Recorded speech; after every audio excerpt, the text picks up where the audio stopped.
ఆ రోజు రాత్రి చాలా భారీగా వర్షం పడుతోంది. ఇంట్లో అందరూ నిద్రపోయారు. నేను మాత్రం బాల్కనీ దగ్గర నిలబడి రెయిన్ చూస్తూ ఉన్నాను. అప్పుడే నా రూమ్ డోర్ మెల్లగా ఓపెన్ అయింది. తిరిగి చూశాను. పింక్ చీరలో, తడి జుట్టుతో ఆమె నిలబడి ఉంది. ఆమె నన్ను చూసి చిన్నగా నవ్వింది. నిద్ర రావడం లేదు అంది. ఆమె దగ్గరికి వస్తున్న కొద్దీ నా హార్ట్ బీట్ ఇంకా పెరుగుతోంది. వర్షం సౌండ్, రూమ్లో డిమ్ లైట్, ఆమె పర్ఫ్యూమ్ స్మెల్. ఆ క్షణం మొత్తం ఏదో మూవీ సీన్లా అనిపించింది. ఆమె బాల్కనీ దగ్గరకు వెళ్ళి చేతిని బయటికి పెట్టి వర్షపు చినుకులు పట్టుకుంటోంది. నేను ఆమె దగ్గరకు వెళ్ళాను. ఒక్కసారిగా ఆమె తిరిగి చాలా దగ్గరగా నిలబడింది. మన ఇద్దరి మధ్య డిస్టెన్స్ చాలా తక్కువ. కానీ హార్ట్బీట్ మాత్రం చాలా లోగా వినిపిస్తోంది.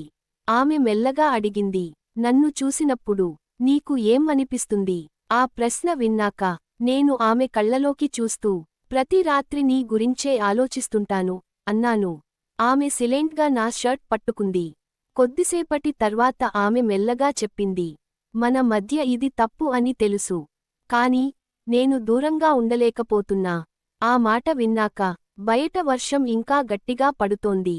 ఆ రాత్రి ఆమె నా భుజంపై తల పెట్టి ఈ రాత్రి అయిపోకపోతే బాగుండేది అంది. కానీ మరుసటి రోజు జరిగినది మన ఇద్దరి జీవితాలను పూర్తిగా మార్చేసింది. పార్ట్ 2 కావాలంటే వెంటనే సబ్స్క్రైబ్ చేయండి.